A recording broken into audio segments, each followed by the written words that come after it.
Hi friends, welcome back to stories of ഐസ.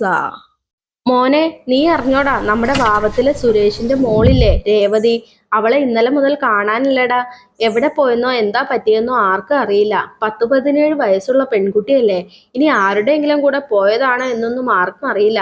ഇതിപ്പോൾ നമ്മുടെ ഇവിടുന്ന് തന്നെ കാണാതാവുന്ന മൂന്നാമത്തെ കുട്ടിയാണ്. ഈ കുട്ടികൾക്കെല്ലാം ഇത് എന്താണാവോ പറ്റിയത്? ഇവരെല്ലാം എങ്ങോട്ടാണ് ഈ പോയി മറയുന്നതാണോ ആവോ? പതിവ് പത്രം വായനയുമായി ഉമ്മർത്തിരിക്കുമ്പോഴാണ് രാവിലെ തന്നെ അമ്മയുടെ ഈ സംസാരം.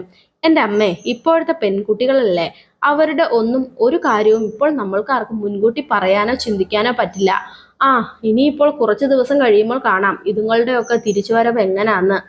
വേണുവിനുള്ള പതിവ് ചായയുമായി പൂമുഖത്തേക്ക് വന്ന കവിത അമ്മയുടെയും ഭർത്താവിന്റെയും സംസാരം കേട്ട് ഒരു നിമിഷം നിന്നു. ആ മോളെ കവിതേ, നീ അറിയില്ലേ നമ്മുടെ വാവത്തിലെ സുരേഷിനെ? അവന്റെ മോള് രേവതി ഇല്ലേ, അവളെ. അമ്മ കാര്യങ്ങൾ വിശദീകരിച്ച് പറയുമ്പോഴും അവയൊന്നും ശ്രദ്ധിക്കാൻ കഴിയാതെ കവിത ഭർത്താവായ വേണുവിനെ തന്നെ നോക്കി നിന്നു. അവളുടെ നോട്ടം നേരിടാനാവാതെ വേണു ചായയും എടുത്ത് മെല്ലെ അകത്തേക്ക് നടന്നു. വേണുവേട്ട, ഒന്നവിടെ നിൽക്ക്, എനിക്കൊരു കൂട്ടം ചോദിക്കാനുണ്ട്. അമ്മ ഇപ്പോൾ പറഞ്ഞ ആ രേവതി വേണുവേട്ടനോട് സ്ഥിരമായി ഫോണിൽ സംസാരിക്കാറുള്ള ആ പെൺകുട്ടിയല്ലേ? ആണെങ്കിൽ അവളെ കാണാതായതിന് പിന്നിൽ വേണുവേട്ടനും പങ്കുണ്ട്. അതിൽ മാത്രമല്ല, ഇവിടെ നിന്ന് പലപ്പോഴായി കാണാതായിട്ടുള്ള പല പെൺകുട്ടികളും വേണുവേട്ടന്റെ ഫോണിലേക്ക് പല പ്രാവശ്യം വിളിച്ചവരുമാണ്. എനിക്കറിയാം. നിനക്ക് എന്തറിയാമെന്ന്? നിനക്കാരാടി ശവമേ ഞാൻ അറിയാതെ എന്റെ ഫോൺ എടുക്കാനും പരിശോധിക്കാനും പറഞ്ഞത്? ആണുങ്ങളാവുമ്പോൾ അങ്ങനെ പല ചുറ്റിക്കളികളും ഉണ്ടാവും എന്ന് കരുതി നാട്ടിലെ വേലി ചാടുന്ന പെണ്ണുങ്ങളെല്ലാം എന്റെ പുറകെ ആണെന്ന് പറഞ്ഞാലുണ്ടല്ലോ, 10 തികഞ്ഞു നിൽക്കുകയാണെന്ന് ഞാൻ നോക്കൂല, വലിച്ചു കീറും ഞാൻ. അറിയാം വേണുവേട്ടാ, നിങ്ങൾ എന്നെ കൊല്ലാനും മടിക്കില്ലാന്ന്. ആ, അറിയാലോ. കാണാൻ ഒരു ഭംഗിയുമില്ലാത്ത എല്ലുന്തിയ നിന്നെ ഞാൻ കല്യാണം കഴിച്ചത് നീ എന്റെ അമ്മാവന്റെ മകളായത് കൊണ്ടൊന്നുമല്ല. നിന്നെ കെട്ടിയാൽ കിട്ടുന്ന കോടികൾ കണ്ടിട്ട് തന്നെയാണ്. പിന്നെ ഇമ്മാതിരി വർത്താനം ഇപ്പോൾ പറഞ്ഞത് പറഞ്ഞു. ഇനി മേലാൽ പറഞ്ഞാൽ അറിയാലോ എന്നെക്കുറിച്ച്. നിൽക്ക് നീ നിറവയറുമായി മുട്ടുകാലിൽ നേരം വെളുക്കുന്നത് വരെ നമ്മുടെ മുറിയിൽ. അറിയാലോ? അറിയാം, നിങ്ങളൊരു പിശാചാണെന്ന്.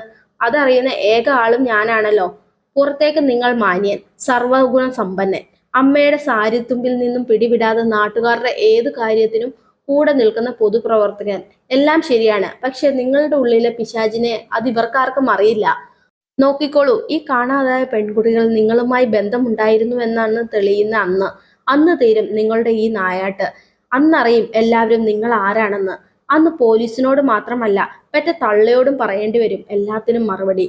ഡി നാശം പിടിച്ചവിടെ, അടയ്ക്കടി നിന്റെ വായ. ഇനി ഒരു അക്ഷരം മിണ്ടിയാൽ. എന്താണ് അവിടെ രാവിലെ തന്നെ രണ്ടും കൂടി? ഇന്ദിര ടീച്ചർ വരുന്നത് കണ്ടപ്പോൾ പറയാൻ വരുന്നത് വേണു പകുതിയിൽ നിർത്തി. ഒന്നുമില്ലമ്മേ, ഇവളെ ഡോക്ടറെ കാണിക്കാറായില്ലേ, അതിനെപ്പറ്റി ചോദിക്കുമായിരുന്നു. ശരിയാണ് കുട്ടിയെ, 2 ദിവസം കഴിഞ്ഞാൽ പോണം. നീ ഇനി ഇന്ന് തോട്ടത്തിൽ പോകുന്നുണ്ടോ വേണു? ഇവൾ ഇങ്ങനെ ഇവിടെ നിൽക്കുമ്പോൾ നിനക്കിനി കുറച്ചു ദിവസമെങ്കിലും അങ്ങോട്ട് പോകാതിരുന്നൂടെ? തോട്ടം നോക്കാനും വിളവെടുക്കാനും എല്ലാം അവിടെ പണിക്കാരില്ലേടാ? അതൊന്നും പറ്റില്ലമ്മേ. ഇപ്പോൾ തന്നെ ഏലക്ക വിളവായി. എനിക്ക് കുറച്ചു ദിവസം തിരക്കാണ്. ഇന്ന് പോയാൽ ഇനി 2 ദിവസം കഴിയും ഞാൻ വരാൻ.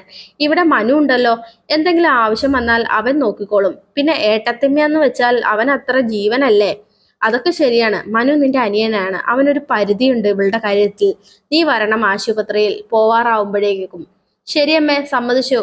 കവിത, നീ എനിക്ക് പോകാനുള്ള കാര്യങ്ങൾ ചെയ്യ്. വേണുവിന്റെ പെട്ടെന്നുള്ള ആൾമാറാട്ടം കണ്ട് പകച്ചു നിന്ന കവിത ഒന്നും പറയാതെ അകത്തേക്ക് നടന്നു.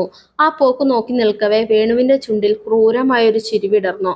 മകരമഞ്ഞ് വീണുറഞ്ഞു പോയ പുല്ലുകളിലൂടെ വേഗത്തിൽ സൈക്കിൾ ചവിട്ടവേ ബെന്നി ആകെ വിയർത്ത് കുളിച്ചിരുന്നു. എടാ ബെന്നിയെ, ഇതെങ്ങോട്ടാണ് നീ ഇങ്ങനെ വേഗത്തിൽ? അപ്പോൾ നിങ്ങളൊന്നും അറിഞ്ഞില്ലേ രാമേട്ടാ? നമ്മുടെ ഇന്ദിര ടീച്ചറുടെ മോൻ വേണുവിനെ കാണാനില്ല 2 ദിവസമായിട്ട്. തോട്ടത്തിലാവുമെന്ന് കരുതിയിരിക്കുകയായിരുന്നു ഇതുവരെ. പക്ഷെ അവിടെയൊന്നും ഇല്ലാന്ന്. അവരൊക്കെ അവിടെ തോട്ടത്തിലേക്ക് പോയിരിക്കുകയാണ്. ഞാനും അങ്ങോട്ടേക്കാണ്. പോലീസൊക്കെ ഇപ്പോൾ വരും. ഈശ്വര, ഇതെന്തൊക്കെയായി കേൾക്കണേ. ഇത്രയും കാലം പെൺകുട്ടികളെ ആയിരുന്നു കാണാതിരുന്നത്. ഇപ്പോ വാർത്ത കാട്ടുതീ പോലെ നാടെങ്ങും പരക്കാൻ അധികം സമയം വേണ്ടി വന്നില്ല. ഇന്ദിര ടീച്ചറുടെ മകൻ വേണുവിനെ കാണാനില്ലത്രേ. അപ്പോൾ അങ്ങവിടെ ഏലത്തോട്ടത്തിനുള്ളിൽ മറ്റാർക്കും എത്തിപ്പെടാനോ കണ്ടെത്താനോ സാധിക്കാത്ത പഴയ മച്ചിനുള്ളിൽ നിലവറയിൽ അവനുണ്ടായിരുന്നു വേണു, ഒപ്പം ഇന്ദിര ടീച്ചറും. അമ്മേ, ഞാൻ പറയണതൊന്ന് കേൾക്ക്. ഇനി ഈ തെറ്റ് ഞാൻ ആവർത്തിക്കില്ല. അമ്മ എന്റെ കൈയും കാലിലും കെട്ടുകൾ അഴിച്ചുവിട്. അമ്മ മാപ്പ് ഇനി ആവർത്തിക്കില്ല. ഇല്ലടാ, ഇനി നിനക്കൊരു മാപ്പില്ല. അന്ന് നീയും കവിതയുമായുള്ള സംഭാഷണങ്ങൾ കേട്ടപ്പോൾ എനിക്ക് മനസ്സിലായടാ, എന്റെ മകൻ ആട്ടിൻതോലിട്ട ചെന്നായയാന്ന്.